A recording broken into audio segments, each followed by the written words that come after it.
Welcome back to Still Standing, a Stoic Mindset. In the last episode, we talked about silence, why restraint is power, and why not everything deserves your words. Today, we're talking about something closely connected to that idea, detachment, because detachment is often misunderstood. People hear the word and think it means being cold, distant, or uncaring.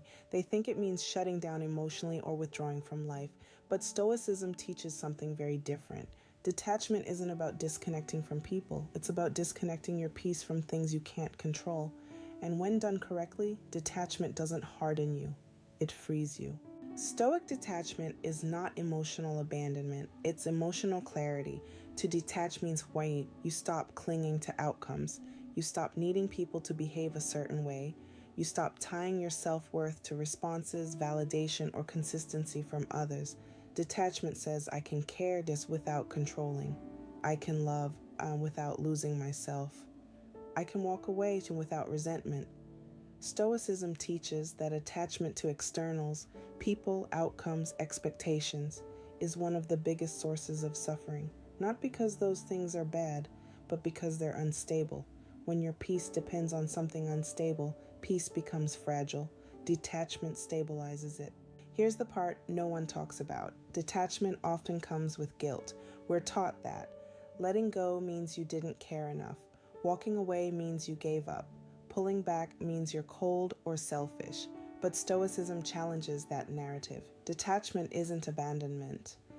It's discernment. It's realizing I've done my part. I've communicated. I've observed the behavior. Now I choose myself. Guilt shows up when you're breaking a pattern that once benefited others. Stoicism reminds you, you are not required to sacrifice your peace to prove your loyalty.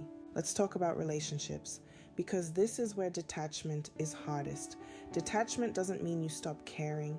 It means you stop forcing. You stop chasing clarity from confusion, over-explaining your needs, waiting for someone to change. Stoicism teaches that people show you who they are through consistency, not promises. Detachment is accepting that information without trying to rewrite it. You don't detach because you don't feel. You detach because you feel too much to keep tolerating what hurts. That's not coldness, that's self-respect. It's important to separate detachment from avoidance. Avoidance ignores reality. Detachment accepts it.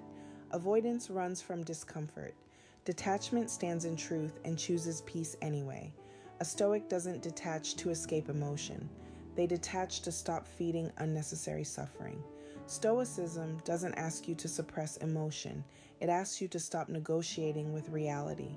When something shows you it's unstable, unreliable, or misaligned, detachment is the mature response. When you detach, really detach, something shifts. You gain emotional freedom, clear judgment, calm responses, inner steadiness. You stop personalizing behavior that isn't about you. You stop waiting for closure from people who don't have the capacity to give it. You stop confusing attachment with love. Stoicism teaches that peace doesn't come from holding tighter. It comes from holding lighter. And lighter doesn't mean careless. It means wise. Here's a simple Stoic practice you can use daily. When you feel yourself clinging, ask, is this within my control? If it isn't, release the expectation, adjust your behavior. Protect your peace. Detachment doesn't require announcements. It doesn't require arguments. It doesn't require explanations. It only requires clarity and consistency. Detachment doesn't make you heartless. It makes you grounded. It doesn't make you cold. It makes you stable. Stoicism teaches us that we can care deeply without bleeding emotionally for things we can't change. You don't owe anyone access to your peace. You don't owe explanations for choosing yourself, and you don't need permission to let go. Detachment, practiced with intention, is one of the highest forms of self-respect, and that's how you remain calm, clear, and still standing. Before we close, remember this. Letting go doesn't mean you failed. It means you learned. In the next episode, we'll be talking about emotional discipline versus emotional suppression, and why feeling deeply doesn't mean losing control. If today's episode resonated with you, Make sure to follow and stay connected. You can find me on Instagram, TikTok, and all platforms at @DozOffA. Thank you for listening. Stay grounded, stay intentional, and remember, we're still standing.